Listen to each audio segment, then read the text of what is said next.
रेनिस अपनी magical powers को इस्तेमाल करते हुए वॉइड किंग को हरा देता है और फिर आगे की तरफ बढ़ जाता है। सारे लोग देखकर जो बहुत ज्यादा हैरान हो जाते हैं, जबकि किंग भी ये देखकर बहुत ज्यादा हैरान हो जाती है। किंग फिर से सोफी सास को बुलाते हैं और कहती हैं, क्या रेनिस वाकई में इतना ज्यादा पावरफुल है? तुम्हें क्या लगता है, क्या रेनिस फ्यूचर में रीजेंट से भी ज्यादा ताकतवर हो जाएगा? सोफी सास किंग से कहता है, अब जबकि आपने पूछ ही लिया है तो मैं आपको सच सच बात बताता हूँ। रेनिस अपनी एबिलिटीज में बहुत ज्यादा पावरफुल है और बहुत ज्यादा स्ट्रॉन्ग है, लेकिन रीजेंट के पास बहुत ज्यादा एक्सपीरियंस है। उन्होंने बहुत सारी जंगें लड़ी हैं, क्योंकि जंग का मैदान कोई कंपटीशन नहीं होता है। टीचर ड्रोना कहती है, मुझे नहीं यकीन हो रहा कि रेनिस ने सिर्फ अपने एक ही मैजिकल स्पेल से वॉइड किंग को हरा दिया। जबकि ड्रोना के साथ पेस्ट्रोल क्लास की टीचर बैठी होती है और कहती है, पता नहीं मेरे स्टूडेंट्स का क्या हुआ होगा। ड्रोना उसे कहती है, मैं तो उम्मीद ही कर सकती हूँ कि वो सारे ठीक हों। रेनिस सबसे आगे होता है, जबकि मैजिक क्लास की वो दोनों लड़कियां भी अपने झाड़ू पर उसके साथ होती हैं। एली भी आगे बढ़ना शुरू करता है, लेकिन वो लड़का जो कि सहमी होता है वो उसे कहता है, मुझे माफ कर दो, मैं अब तैर नहीं सकता। दूसरी दोनों लड़कियां एली से कहते हैं, अब इसका क्या करें, अब ये तो बहुत ज्यादा जख्मी है, ये तैर नहीं पाएगा। एली उनसे कहता है, बस थोड़ी सी हिम्मत करो, हमें बस थोड़ा सा आगे जाना है। उसी वक्त जियांग अपनी बोट में वहाँ पर आता है और उन सबको अपनी बोट में बिठा लेता है। एली बहुत ज्यादा खुश हो जाता है और जियांग से कहता है, तुमने फिर से मुझे हैरान कर दिया, तुमने तो बहुत ही अच्छी चीज बनाई है। जियांग हंसते हुए उसे कहता है, इसको एक स्पीड बोट कहते हैं। उसी वक्त पानी गिरना शुरू हो जाता है। जियांग कहता है, क्या ये बारिश शुरू हो गई है? एली उनसे कहता है, नहीं, ये बारिश नहीं है, बल्कि वॉइड किंग को ऊपर की तरफ फेंका था रेनिस ने, वो अब नीचे गिरने वाला है। वो सारे ऊपर की तरफ देखते हैं तो वॉइड किंग ऊपर से नीचे की तरफ गिर रहा होता है। वॉइड किंग सीधा आकर पानी में गिरता है। पानी में गिरते साथ ही वॉइड किंग पहले से भी ज्यादा गुस्सा हो जाता है। आयशा उनसे कहती है, ये तो बिल्कुल भी अच्छा नहीं, ये अपनी सेकंड फॉर्म में चला गया है। कहानियां कहती हैं, अगर ये अपनी सेकंड क्लास में चला जाए तो ये बहुत ज्यादा पावरफुल हो जाता है और अब ये कैटेगरी एस में आता है। और इस सीरीज में भी मॉन्स्टर्स को उनके पावर के हिसाब से उनकी रैंकिंग की गई है, जैसे कि वन पंच मैन में होती है। एली आयशा से कहता है, ये सारा कुछ उस रेनिस की वजह से हुआ है, उसी रेनिस ने इसको बहुत ज्यादा गुस्सा दिला दिया है और अब ये सारा गुस्सा हम पर निकालेगा। आयशा उनसे कहती है, मैं इसे संभालती हूँ। जियांग उसे कहता है कि ऐसा करने की जरूरत नहीं, मैंने सारा बंदोबस्त पहले से किया हुआ है। जियांग अपनी क्लास वालों से कहता है, मेरी बात सुनो, अपने प्लान पर काम शुरू करो। जियांग की क्लास वालों अपने सामने लगे हुए एक एक बटन को दबाते हैं, जिससे उनकी शिप के इर्द गिर्द एक कवर बन जाता है जो कि स्टील का होता है और उनकी स्पीड बोट पूरी तरह से बंद हो जाती है, बिल्कुल एक फोर्ट्रेस की तरह। और उसी में से एक खिड़की ओपन होती है जिसके अंदर से एक मशीन गन निकलती है, जबकि जियांग अंदर से बैठकर उसको कंट्रोल कर रहा होता है। एली जियांग से कहता है, हमारी शिप के इर्द गिर्द शील्ड क्यों बन गई है, क्या तुम हम लोगों को प्रोटेक्ट करने वाले हो? जियांग उसे कहता है, हाँ, मैं ना सिर्फ तुम लोगों को प्रोटेक्ट करने वाला हूँ बल्कि उस पर अटैक भी करूंगा। और साथ ही वो अपनी मशीन गन को चला देता है, जिसमें से गोलियां निकलती हैं और सीधी जाकर वॉइड किंग को लगती हैं। वॉइड किंग बेचारा उसकी गोलियों का सामना कर रहा होता है और साथ ही चिल्लाना शुरू कर देता है। एली खिड़की में से बाहर देख रहा होता है और कहता है, ये बोट तो बहुत ज्यादा पावरफुल है। मोटो उनको बताता है, जैसे टीचर मार्टिन के पास एक स्टीम गन थी, बिल्कुल उसी का ये उल्टा है, ये एक मशीन गन है और इसको जियांग ने खुद बनाया है। और ये मशीन गन 3000 गोलियां 1 मिनट में दाग सकती है। क्वीन ये सोच रही होती है, इसीलिए जियांग रात को लेट सोता है। मुझे लगता है शायद वो इसी सब की तैयारी कर रहा था। वॉइड किंग पर अटैक करने से वॉइड किंग रोना शुरू कर देता है और उनसे कहता है, प्लीज मुझे मारना बंद करो। जियांग अपनी मशीन गन को रोक देता है और कहता है, आखिर ये बात कैसे कर सकता है, ये तो एक बड़ी सी मछली है। मशीन गन के रुकने के बाद वॉइड किंग रोते हुए एक छोटा सा बच्चा बन जाता है। जियांग अपनी शिप से बाहर निकलता है और उस लड़के से कहता है, क्या वो बड़ी सी गंदी मछली तुम ही थे? मुझे तो लगा था कि तुम बहुत ज्यादा टफ हो, लेकिन तुमने तो बहुत जल्दी हार मान ली। वॉइड किंग उनसे कहता है, मुझे मेरे ओनर ने कहा था कि मुझे भी इस कंपटीशन में हिस्सा लेना है एक विलन के तौर पर, लेकिन मुझे नहीं पता था कि मुझे यहाँ पर आकर बहुत ज्यादा मार पड़ने वाली है। जबकि आयशा उसको देखकर ब्लश करते हुए कहती है, ये तो बहुत ज्यादा क्यूट है, मुझे यकीन नहीं हो रहा कि यही वॉइड किंग है। जियांग हंसते हुए वॉइड किंग से कहता है, मुझे लगता है कि तुम्हारे पास कोई ना कोई टोकन जरूर होगा, जल्दी से उसे मुझे दे दो, इससे पहले कि मैं तुम्हें फिर से पीटना शुरू कर दूं। वॉइड किंग उनको वो टोकन दे देता है। वो लोग वहाँ से चले जाते हैं। उनके जाने के बाद वॉइड किंग कहता है, ये तो बहुत ज्यादा कमीने निकले, पहले इन लोगों ने मुझे बहुत ज्यादा पीटा, उसके बाद मुझसे टोकन भी छीन लिए। उसी वक्त वो पीछे की तरफ देखता है तो पीछे से वो शेफ क्लास का लड़का आ रहा होता है। वॉइड किंग फिर से अपनी एस क्लास में आ जाता है और कहता है, वो लोग तो भाग गए, लेकिन मैं अपना बदला इससे लूंगा। वो उसके सामने खड़ा हो जाता है और चिल्लाना शुरू कर देता है, जबकि शेफ क्लास का लड़का अपनी मैजिकल पावर से बड़े बड़े छुरी कांटे बनाता है और कहता है, ये तो बहुत बड़ी मछली है, मैं इसे साशिमी बनाऊंगा। नाई नाई की आवाज क्योंकि लड़कियों जैसी बारीक होती है, इसलिए वो वर्ड किंग भी हंसना शुरू कर देता है और कहता है तुम्हारी आवाज तो बिल्कुल छोटी बच्चियों जैसी है। इससे नाई नाई को और भी ज्यादा गुस्सा आता है और फिर बस वहाँ से वर्ड किंग के चीखने की आवाजें ही आती हैं।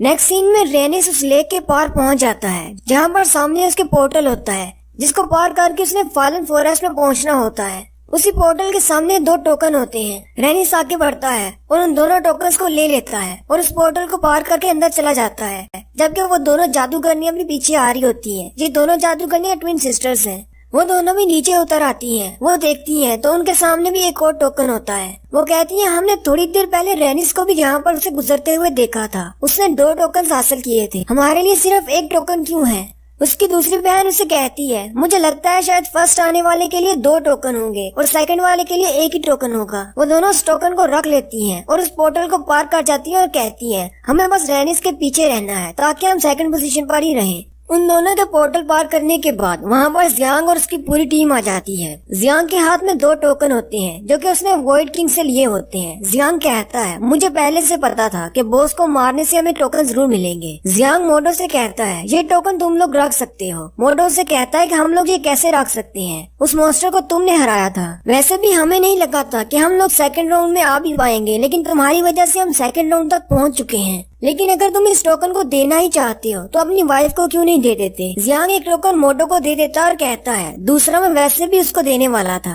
जियांग क्वीन से कहता है ये टोकन तुम्हारे लिए है। क्वीन उसे कहती है मैं ये नहीं ले सकती, मैं अपना टोकन खुद हासिल कर लूंगी। जियांग सोचता है चाहे ये एक इंसान की बॉडी में है लेकिन अभी भी ये एक क्वीन ही है, इसके तो नहरे खत्म नहीं होते। आयशा के साथ वाला लड़का उसे कहता है अगर उसे नहीं चाहिए तो तुम ये टोकन मुझे दे सकते हो। आयशा उसे कहती है ये तुम कैसी बातें कर रहे हो, पहले उन लोगों ने हमारी इतनी मदद की है लेक पार करने में और उस वॉइड किंग को भी हराया है, अब तुम उनसे टोकन भी लेना चाहते हो। जनरल भी उससे कहता है आयशा बिल्कुल ठीक कह रही है, तुमने बहुत ही गलत बात की है। एली जियांग से कहता है तुम्हें अपने टोकन देने की जरूरत नहीं, नेक्स्ट राउंड में हम लोग भी टोकन हासिल कर लेंगे। फिर वो सारे लोग पोर्टल की तरफ आगे बढ़ते हैं। वो लोग जैसे ही पोर्टल को पार करते हैं तो सामने फॉलन फॉरेस्ट होता है जिसमें आग लगी होती है और उसी वक्त एक और सीन दिखाते हैं। भूरी और उसके साथी पूरे जंगल को आग लगा रहे होते हैं। भूनो भूरी से कहता है हमें 3 और टोकन मिल चुके हैं।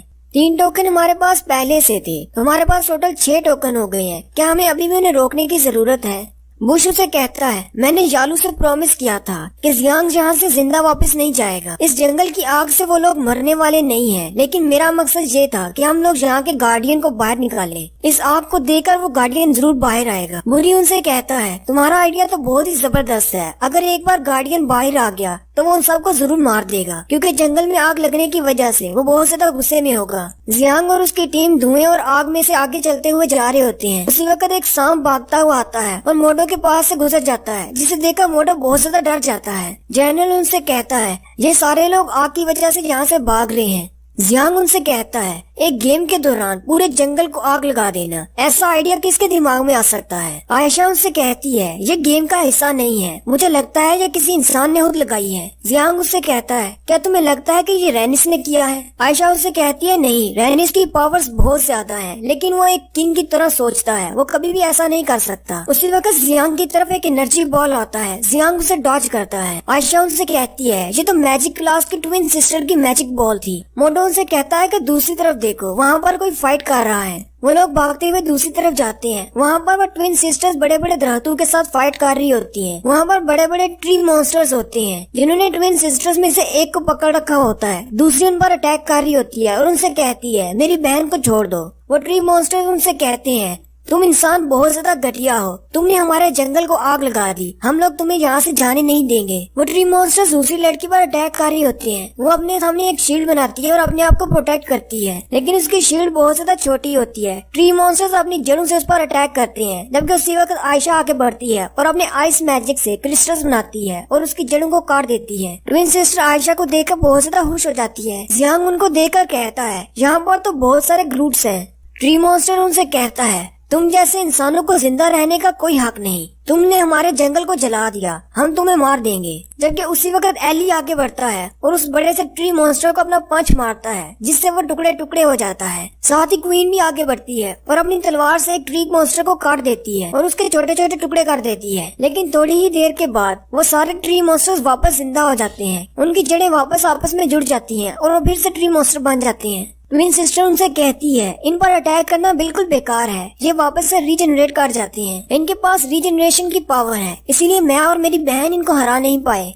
एली क्वीन से कहता है क्यों ना मैं अपनी फायर फिस्ट का इस्तेमाल करूं। क्वीन उससे कहती है नहीं, आसपास के दरख्त बहुत ज्यादा खुश्क हैं, तुम्हारी फिस्ट ऑफ फायर से आसपास के जंगल में और भी ज्यादा आग फैल जाएगी। ट्विन सिस्टर उनसे कहती है हाँ, और अभी मेरी बहन भी उनके कब्जे में है, हम इस तरह रेकलेस अटैक नहीं कर सकते। जियांग आगे बढ़ता है और उनसे कहता है ग्रूट्स मेरी बात सुनो, हम लोग यहाँ से बस गुजरने वाले थे, हम लोगों ने आग नहीं लगाई, हमें यहाँ से जाने दो। ट्री मॉन्स्टर और भी ज्यादा गुस्सा हो जाता है और जियांग से कहता है तुम लोगों ने आग लगाई है और अब तुम लोग चाहती हो कि हम लोग तुम्हारा यकीन करके तुम्हें यहाँ से जाने दें, और साथ ही वो उन पर अपनी जड़ों से अटैक करते हैं। एली कहता है बात करने से कोई फायदा नहीं हुआ, हमें इनसे फाइट करना ही होगी। उसी वक्त एक और सीन दिखाते हैं, रेनिस भी उन ट्री मॉन्स्टर्स के साथ लड़ रहा होता है जो कि जंगल के दूसरे हिस्से में होता है। रेनिस उन ट्री मॉन्स्टर से पूछता है आखिर इस जंगल को आग किसने लगाई है। वो ट्री मॉन्स्टर रेनिस से कहता है तुम इंसानों ने इस जंगल को आग लगाई है। रेनिस सोचता है मेरे अलावा यहाँ पर और कौन आ सकता है, मुझे लगता है शायद मैं सेकंड नंबर पर इस जंगल में दाखिल हुआ हूँ, मुझसे पहले भी कोई यहाँ पर आ चुका है। रेनिस कहता है इन बेचारी फॉरेस्ट स्पिरिट्स का क्या कसूर, मैं इन पर अपनी एबिलिटीज का इस्तेमाल नहीं कर सकता, मुझे यहाँ से जल्दी से निकलना होगा। रेनिस उनको बांध देता है और उनसे कहता है मैं यहाँ से जा रहा हूँ, तुम्हें इस बार छोड़ देता हूँ। उसी वक्त उस जंगल की गार्डियन एक मरे हुए चूहे के पास आती है और उसे उठाकर रोना शुरू कर देती है, और वो भी इंसानों से बहुत ज्यादा गुस्सा होती है। दूसरी तरफ जियांग और उसकी टीम उन ट्री मॉन्स्टर से निमटने का रास्ता निकाल लेती है। वो आयशा का आइस मैजिक इस्तेमाल करते हुए बड़े बड़े आइस क्रिस्टल्स बनाते हैं और उन्हें ट्री मॉन्स्टर्स के बाजुओं और टांगों पर गाड़ देते हैं, जिससे वो जमीन पर बंध जाते हैं और हिल नहीं पाते। जियांग उनसे कहता है हमें माफ कर देना, हम लोग तो बस यहाँ से गुजरना चाहते हैं, जबकि वो ट्विन सिस्टर की सिस्टर को भी बचा लेते हैं। उसी वक्त क्वीन दूसरी तरफ देखकर कहती है छुपना बंद करो और बाहर निकल आओ। दरख्त के पीछे से पेस्टल क्लास के 2 बच्चे बाहर निकलते हैं। लड़की उनसे कहती है हम लोग तो बस अभी अभी यहाँ पर आए हैं, हमें नहीं पता कि यहाँ पर क्या हुआ। हरे बालों वाला लड़का उनसे कहता है तुम लोगों ने तो एक बड़ा सा उल्लू बुलवाया था, वो कहाँ पर गया, और तुम लोग तो 5 थे, सिर्फ 2 ही कैसे रह गए। वो उनसे कहती है ये सब कुछ उस रेनिस का कसूर है, उस रेनिस ने वॉइड किंग को मारते वक्त हमारे पंछी को भी हिट किया था, इसलिए हम लोग वहाँ से गिर गए, मुझे नहीं पता कि हमारे बाकी क्लास फेलोज किधर हैं।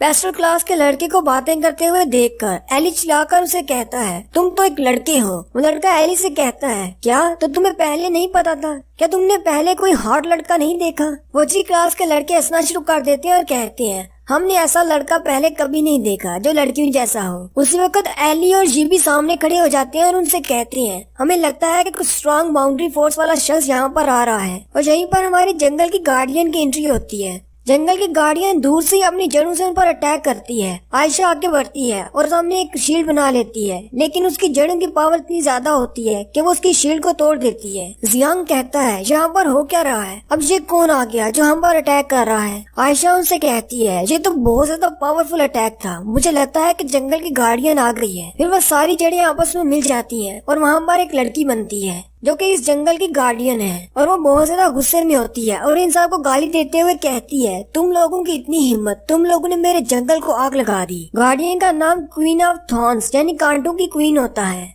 जिसका डेंजर लेवल S है। डीमन क्वीन उनसे कहती है मुझे लगता है कि जिसने भी आग लगाई है उसने जानबूझकर ये किया है ताकि कांटों की क्वीन का सामना हमसे हो सके। वो बड़ा बिल्ला कांटों की क्वीन से कहता है हम लोग बस यहाँ से गुजर रहे थे, ये आग हम लोगों ने नहीं लगाई, इसलिए हमें यहाँ से गुजरने दो। कांटों की क्वीन उस बड़े बिल्ले से कहती है मुझे यकीन नहीं हो रहा कि तुम जैसा बड़ा जानवर इन इंसानों का गुलाम है।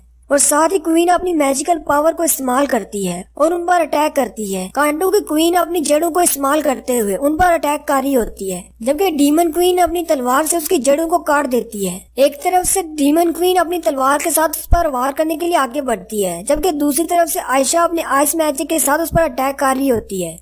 कांटों की क्वीन उन दोनों को तो संभाल लेती है, लेकिन तीसरी तरफ से वो बड़ा बिल्ला उस पर पीछे से अटैक करता है, लेकिन उसी वक्त एक ग्रूट उसके सामने आ जाता है और उसे बचा लेता है और उसे कहता है मेरी क्वीन आपको अपना ध्यान रखना होगा, यहाँ पर बहुत सारे हैं। उस ग्रूट पर अटैक होने की वजह से क्वीन और भी ज्यादा गुस्सा हो जाती है और उस बड़े बिल्ले के पैर को अपनी जड़ से पकड़ लेती है। उसी वक्त एली पंच मारने के लिए क्वीन की तरफ बढ़ रहा होता है, क्वीन उस बिल्ले को घुमाकर एली की तरफ फेंकती है, जिससे वो दोनों हवा में टकरा जाते हैं और नीचे गिर जाते हैं। उन दोनों के गिरने के बाद आयशा आगे बढ़ती है और कांटो के क्वीन के ऊपर एक बड़ा सा पोर्टल ओपन करती है, जिसमें से आइस क्रिस्टल्स की बारिश होती है। लेकिन क्वीन भी अपनी मैजिकल पावर को इस्तेमाल करते हुए एक बड़ा सा बैरियर बना लेती है और उसकी रेन को रोक लेती है। उसी वक्त डीमन क्वीन अपनी तलवार पर अपनी फोर्स फील्ड को इस्तेमाल करते हुए उसकी तरफ बढ़ती है। कांटो की क्वीन जमीन से अपनी जड़ें निकालती है और जीबी पर अटैक करती है, जो कि जीबी को जाकर लगती है। ये देखकर जियांग बहुत ज्यादा घबरा जाता है, लेकिन साथ ही कांटो की क्वीन को पता चलता है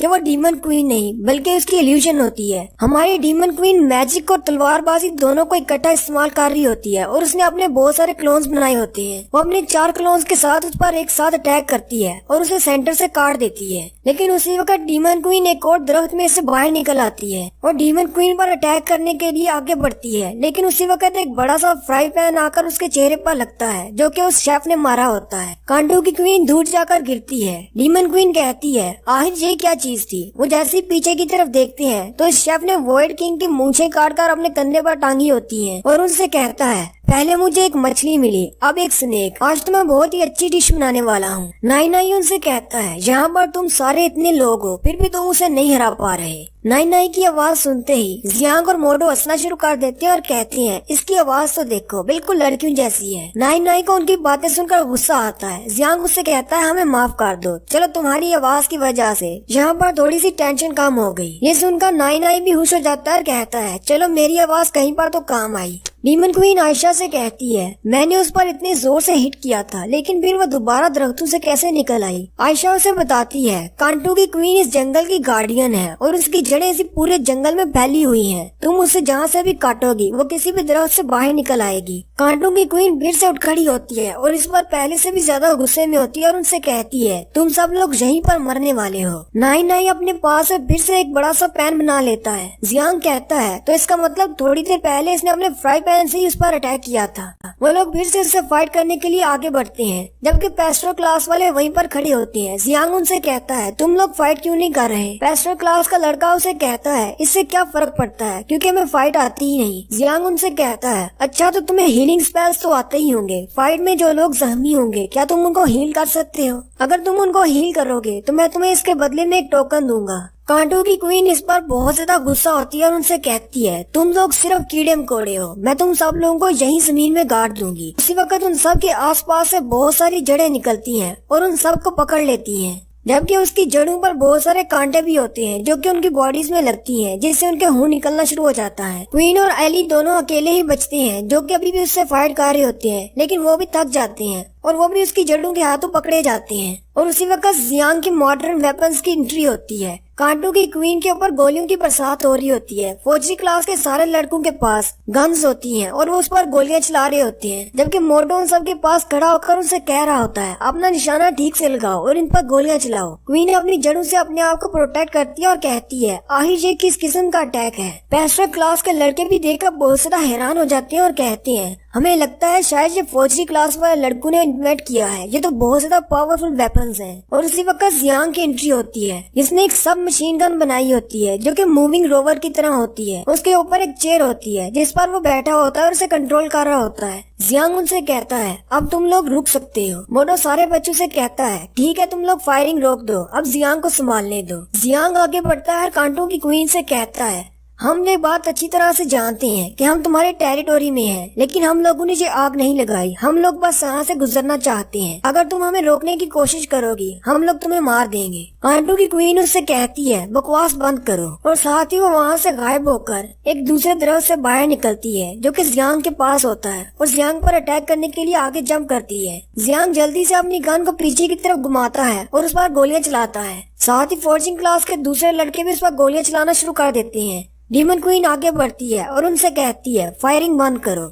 और वो कांटो की क्वीन की तरफ आगे बढ़ जाती है। जियांग उसे कहता है, ये तुम क्या कर रही हो, यहाँ पर बहुत ज्यादा खतरा है, वापस आ जाओ। डीमन क्वीन सीधी उसके पास चली जाती है और उसे कहती है, मुझे याद आ गया तुम कौन हो। और साथ ही डीमन क्वीन अपनी पावर को अनलीश करती है। ये देखकर कांटो की क्वीन और वो बड़ा बिल्ला दोनों हैरान हो जाते हैं। तो सारे बच्चे भी बहुत ज्यादा परेशान हो जाते हैं और कहते हैं, इसकी बाउंड्री फोर्स तो बहुत ज्यादा पावरफुल है। आयशा कहती है, इसकी बाउंड्री फोर्स तो रेनिस से जरा भी कम नहीं। डीमन क्वीन टेलीपैथी से उस कांटों की क्वीन से कहती है, क्या तुम्हें याद आया अब यहाँ की क्वीन कौन है? कांटों की क्वीन उसकी तरफ देखकर कहती है, ये बाउंड्री फोर्स, ये तो कुछ जानी पहचानी है। और उसी वक्त हमारी स्टोरी एक बैकफ्लैश सीन में चली जाती है। डीमन क्वीन जब छोटी थी तब ये हमारी कांटों की क्वीन भी छोटी हुआ करती थी। कांटों की क्वीन को डीमन क्वीन ने अपने घर में एक टब में रखा होता है। कांटों की क्वीन तब बहुत ज्यादा क्यूट थी।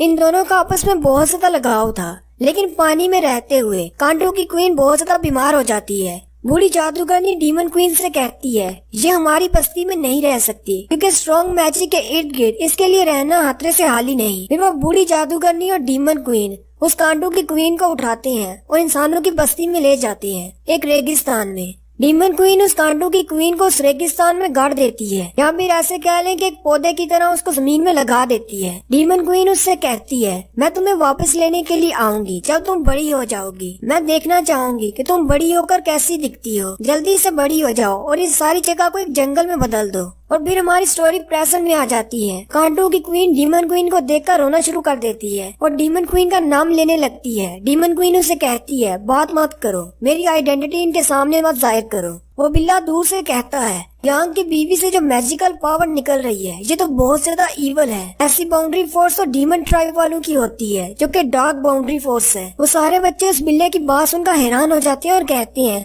हमें भी ऐसा ही महसूस हो रहा है जैसे ये बहुत ज्यादा इवल बाउंड्री फोर्स है। यांग सोचता है, अगर ऐसे ही चलता रहा इससे तो डीमन क्वीन का राज खुल जाएगा। आयशा आगे बढ़ती है और जियांग से पूछती है, तुम तो उसके हस्बैंड हो, तुम्हें इस बारे में पता होगा। जियांग बहुत ज्यादा घबरा जाता है और कहता है, अब मैं इनको क्या जवाब दूं। उसी वक्त मोडो आगे बढ़ता है और उनसे कहता है, शायद मुझे पता है, टीचर ने मुझे बताया था कि जियांग और उसकी बीवी दोनों डीमन ट्राइब के गुलाम थे। शायद इसी वजह से उन्होंने वहाँ का कोई मैजिक सीखा हो। जियांग भी जल्दी से बोल पड़ता है और उनसे कहता है, शुक्रिया मोडो का, उससे मेरी जान बचा ली। वो भी उनसे कहता है, हम लोग डीमन ट्राइब में थे तब मेरी बीवी ने वहाँ पर कुछ मैजिक सीखा था। फिर डीमन क्वीन वापस आ जाती है और उनसे कहती है, हम दोनों में थोड़ी बातचीत हुई और हमने मसला सुलझा लिया। कांटों की क्वीन ने मुझे बताया है कि जंगल के एंड पर कुछ लोग हैं जिन्होंने ये आग लगाई थी। मुझे नहीं लगता कि ये रेनिस का काम है, मुझे लगता है शायद रेनिस के अलावा भी कोई वहाँ पर पहले आ चुका है। आयशा उनसे कहती है, अब जबकि सारा मसला हल हो गया है तो क्या हम लोग यहाँ से जा सकते हैं?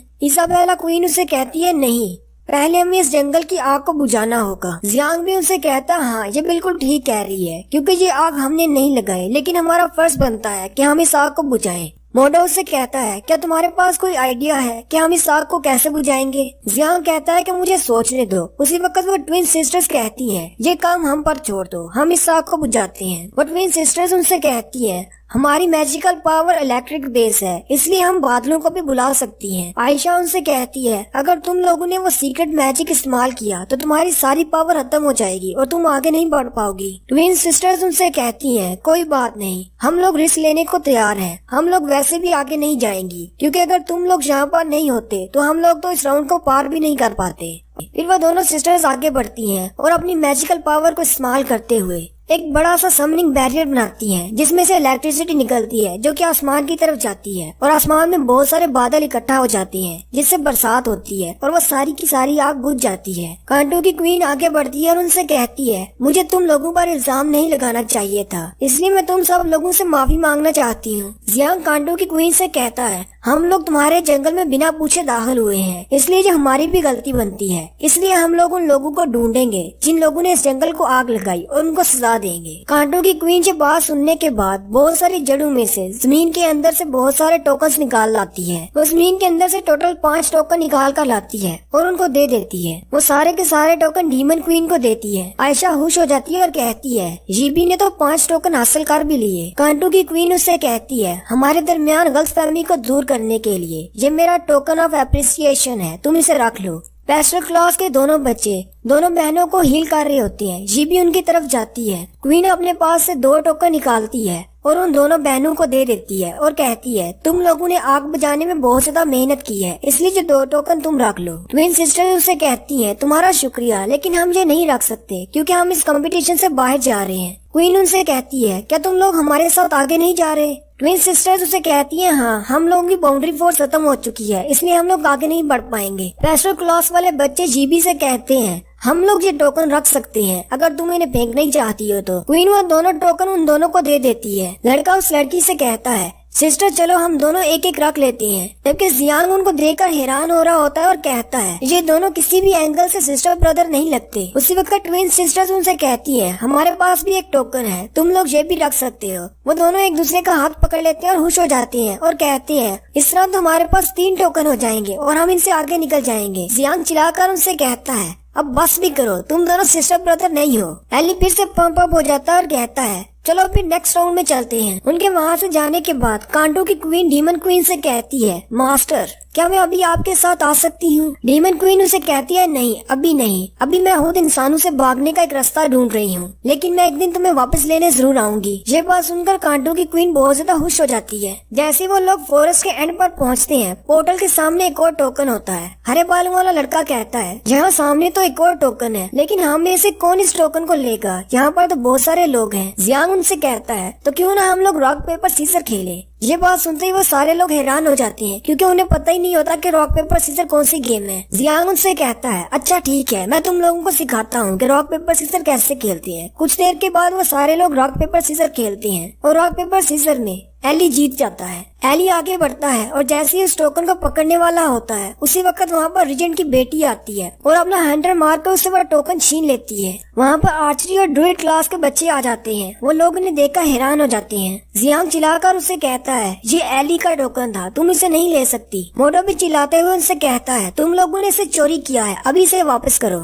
आर्चरी क्लास का लड़का उनसे कहता है हम लोग यहाँ पर घर घर नहीं खेल रहे, ये एक कंपटीशन है, इसलिए हमने कुछ भी चोरी नहीं किया। जियांग उनसे कहता है अगर तुम रूल्स के साथ नहीं खेलना चाहते तो इसका मतलब हमें भी रूल्स फॉलो नहीं करने, हम भी तुमसे फाइट करेंगे। उसी वक्त आर्चरी क्लास के लड़के अपने तीर निकाल लेते हैं और उनसे कहते हैं क्या तुम हमसे फाइट करना चाहते हो? जियांग हंसते हुए उनसे कहता है अगर तुम गन फाइट में तीर कमान लेकर आओगे तो तुम लोग लाजमी तौर पर हारने वाले हो। उसी वक्त एली आगे बढ़ता है और जियांग से कहता है जाने दो, मुझे वो टोकन वैसे भी नहीं चाहिए, मैं अपनी मेहनत से अपना टोकन हासिल करूंगा। एली उसे कहता है हम लोग कॉम्बैट क्लास से हैं, हमें अपनी स्ट्रेंथ के बलबूते पर टोकन हासिल करने हैं, इस तरह किसी गेम को जीत कर नहीं। आर्चर और ड्रूइड क्लास वाले आगे चले जाते हैं और कहते हैं हाँ ये लड़का बिल्कुल ठीक कह रहा है, अपनी पावर का इस्तेमाल करो, टोकन हासिल करो। वो दोनों क्लासेस के बच्चे पोर्टल पार करके आगे चले जाते हैं। जियांग उनसे कहता है चलो छोड़ो उनको, हम लोग भी आगे चलते हैं। इन लोगों का तीसरा पड़ाव विंडी सिटी होता है, जहाँ पर बहुत ज्यादा तेज हवा होती है। वो एक वैली होती है जहाँ पर दोनों तरफ पहाड़ होते हैं और सेंटर में बहुत ही तेज हवा चल रही होती है। उसी वक्त विंडी वैली का एक सीन दिखाते हैं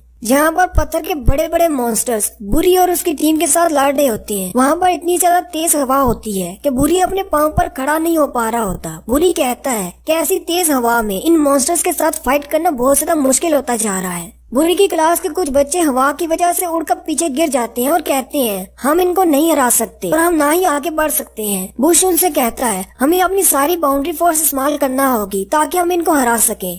बूनो से कहता है नहीं, अगर हमने अपनी सारी बाउंड्री फोर्स यहाँ पर इस्तेमाल कर दी तो अगले 2 राउंड्स में हम क्या करेंगे? अगले 2 राउंड्स में और भी ज्यादा खतरनाक बॉसेस आने वाले हैं। वो लोग उन मॉन्स्टर्स के सामने बेबस खड़े होते हैं। पत्थर का मॉन्स्टर अपना पंच बनाता है और उन्हें मारने वाला होता है कि उसी वक्त उसका मुक्का टूट जाता है और वो पत्थर टुकड़े टुकड़े हो जाता है क्योंकि वहाँ पर रेनिस आ जाता है। रेनिस आकर उनके सामने खड़ा हो जाता है और उनसे कहता है तो तुम जैसा कचरा भी मुझसे आगे निकलने लग गया। वो तीनों रेनिस को देखकर वो भी ज्यादा घबरा जाते हैं। बूनो उनसे कहता है अंकल हम लोगों ने एक शॉर्टकट ले लिया था, इसलिए हम लोग आपसे आगे निकल गए। रेनिस पीछे की तरफ घूमता है और उसे कहता है तो इसका मतलब उस जंगल में आग भी तुम लोगों ने लगाई थी। वो तीनों बहुत ज्यादा डर जाते हैं। उसी वक्त वो टूटा हुआ पत्थर का मॉन्स्टर वापस से जुड़ जाता है और सामने खड़ा हो जाता है। वहाँ पर 3 पत्थर के मॉन्स्टर्स होते हैं। वो तीनों रेनिस पर अटैक करने के लिए आगे बढ़ते हैं। रेनिस भी अपनी मैजिकल पावर को इस्तेमाल करता है और उन पत्थर के मॉन्स्टर्स के टुकड़े टुकड़े कर देता है और उनके टुकड़े होते ही उनमें से टोकन निकलते हैं। रेनिस वो तीनों टोकन्स भी उठा लेता है और उन तीनों से कहता है दोबारा तुमने इस तरह की कोई हरकत की तो मैं तुम्हें नहीं छोड़ूंगा। और फिर रेनिस आगे चला जाता है। जियांग और उसकी टीम भी वहाँ पर आ जाते हैं। हवा बहुत ज्यादा तेज होती है, वो चल नहीं पा रहे होते, जबकि आर्चरी और ड्यूइड क्लास वाले भी उनके सामने ही होते हैं। जियांग कहता है यहाँ पर तो हवा इतनी ज्यादा तेज है कि मुझसे तो चला भी नहीं जा रहा। आयशा उनसे कहती है साल के इस वक्त यहाँ पर हवा बहुत ज्यादा तेज होती है और क्योंकि आसपास दोनों दीवारें हैं इन पहाड़ों की वजह से, इसलिए हवा और भी ज्यादा तेज रफ्तार से बहती है। वहीं पर चलते हुए एली के पैर के नीचे एक फॉर्मेशन ओपन होती है, वो एक ट्रैप होता है। आयशा उसे कहती है तुमने तो एक ट्रैप को एक्टिवेट कर दिया है। उसी वक्त सामने से बड़े बड़े पत्थर गिरना शुरू हो जाते हैं। आर्चरी क्लास का वो लड़का या फिर लड़की है, पता नहीं, समझ नहीं आ रही, वो एक तीर चलाता है और उस बड़े से पत्थर को तोड़ देता है। आयशा भी अपनी आइस क्रिस्टल्स को इस्तेमाल करती है और अपने ऊपर गिरने वाले पत्थरों को तोड़ देती है, जबकि वहीं एली की क्लास के लड़के भी ऊपर की तरफ जंप करते हैं और उन पत्थरों को पंच मारते हुए तोड़ देते हैं। एली भी अपनी फायर फिस्ट का इस्तेमाल करता है और एक बड़े से गिरने वाले पत्थर को तोड़ देता है। फिर वहीं गिरने वाले पत्थर, जो कि अब छोटे टुकड़ों में तब्दील हो जाते हैं, वो सारे इकट्ठे होकर बड़े बड़े पत्थर के मॉन्स्टर्स बन जाते हैं। जियांग उन्हें देखकर बहुत ज्यादा घबरा जाता है और कहता है, यहाँ पर इतनी तेज हवा है, हमें इनसे भी फाइट करना होगी। एली आगे बढ़ता है और जियांग से कहता है, तुम्हें आगे बढ़ने की जरूरत नहीं, तुमने पानी में मेरी क्लास वालों की मदद की थी, इसलिए यहाँ पर मैं तुम्हारी मदद करूंगा। एली आगे बढ़ता है और अपनी फायर फिस्ट टेक्निक को इस्तेमाल करता है। उसके दोनों बाजुओं पर आग लग जाती है। सामने से वो बड़े पत्थर के मॉन्स्टर भी उसकी तरफ पंचेस करते हैं और ये भी अपने दोनों हाथों से पंच मारता है और उन दोनों मॉन्स्टर्स को पीछे की तरफ धकेल देता है। आयशा ये देखकर बहुत ज्यादा हैरान हो जाती है और कहती है, एली तो बहुत ज्यादा स्ट्रॉन्ग है, इसने 2 स्टोन गोलम्स को पीछे की तरफ धकेल दिया, वो भी अकेले। जबकि शेफ क्लास का लड़का भी कहता है, ये तो मुझसे भी ज्यादा स्ट्रॉन्ग है। एली अपनी फुल पावर को इस्तेमाल करते हुए उन दोनों पत्थरों के मॉन्स्टर्स को तोड़ देता है, लेकिन थोड़ी ही देर के बाद वो सारे पत्थर फिर से जुड़ जाते हैं और फिर से पत्थर के मॉन्स्टर बन जाते हैं। लेकिन इस बार वो पत्थर वापस जुड़ने के बाद एक बड़ा सा मॉन्स्टर बन जाते हैं। दोनों गोलम्स एक गोलम बन जाते हैं और इस बार पत्थर का मॉन्स्टर पहले से भी बहुत बड़ा होता है। वो बड़ा जायंट पत्थर का मॉन्स्टर एली पर अपना पंच मारता है। एली के क्लास फेलोज कहते हैं, हमें भी उसकी मदद करना होगी। वो जैसे भागते हुए उसकी तरफ जाते हैं, लेकिन उसकी हवा का प्रेशर इतना ज्यादा होता है कि वो आगे नहीं बढ़ पाते। एली अकेला ही उसके पंच को रोकता है। आर्चरी क्लास की वो लड़की तीर चलाने लगती है। जियांग उसके सामने खड़ा हो जाता है और उसे कहता है, तुम्हें ऐसा करने की जरूरत नहीं। वो लड़की उसे कहती है, तुम मेरे रास्ते में क्यों आ रहे हो? जियांग उसे कहता है, अली ने मुझसे कहा है कि ये फाइट उसकी है, तुम लोगों को इसके बीच में आने की जरूरत नहीं। और मैं भी यही चाहता हूँ कि अली उसके साथ फाइट करे। मैं उसकी रियल पोटेंशियल देखना चाहता हूँ कि वो कितना ज्यादा स्ट्रॉन्ग है। तुम सबको भी अपनी पावर बचा कर रखनी होगी, क्योंकि आगे भी मजीद 2 लेवल्स हैं। वो लड़की सोचती है, ये लड़का बिल्कुल ठीक कह रहा है, अभी आगे 2 लेवल्स हैं, हमें अपनी स्ट्रेंथ को बचा कर रखना होगा। उसी वक्त उन सबको स्ट्रॉन्ग बाउंड्री फोर्स महसूस होती है, जो कि एली की होती है। वो सब लोग ये देखकर बहुत ज्यादा हैरान हो जाते हैं और कहते हैं, इसकी बाउंड्री फोर्स तो बहुत ज्यादा ताकतवर है। एली अपनी फुल पावर को अनलीश करता है और उसके आईब्रोज के इर्द गिर्द भी आग लगी होती है। एली बिल्कुल नाजुक ड्रैगनियल की तरह लग रहा होता है। एली क्योंकि अभी उसके पंच के नीचे होता है, वो उसके हाथ को ऊपर की तरफ उठाता है, फिर ऊपर की तरफ जंप कर जाता है और फिर हवा में से ही जंप करता हुआ उस बड़े से गोलम की तरफ जाता है। वो गोलम अपने हाथ उसके सामने करता है और उसे रोकने की कोशिश करता है, लेकिन एली की पावर इतनी ज्यादा होती है कि वो नीचे गिर जाता है और साथ ही उसके टुकड़े टुकड़े हो जाते हैं। आयशा भी उन सब लोगों को प्रोटेक्ट करने के लिए अपने आगे एक शील्ड बना लेती है, जबकि ड्रूइड क्लास वाले भी अपने सामने एक शील्ड बना लेते हैं। जियांग चूंकि दूर अकेला खड़ा होता है, उसी वक्त क्वीन उसके सामने आकर खड़ी हो जाती है और उसे प्रोटेक्ट करती है। उसी वक्त रैनिस विंडी वैली के एंड तक पहुंच जाता है, जहां पर वो पोर्टल होता है। उसे भी पीछे से एक बड़े से धमाके की आवाज आती है और रैनिस को महसूस होता है कि पीछे कोई बहुत ज्यादा स्ट्रॉन्ग शख्स है। वहीं पर वो पंछी भी उड़ रहा होता है, जिसके जरिए से अरीना में बैठे लोग लाइव देख रहे होते हैं। अरीना में बैठे लोग बहुत ज्यादा हैरान हो जाते हैं और कहते हैं, कॉम्बैट क्लास का ये लड़का तो बहुत ज्यादा स्ट्रॉन्ग है। ड्रूइड क्लास का टीचर यासू से कहता है,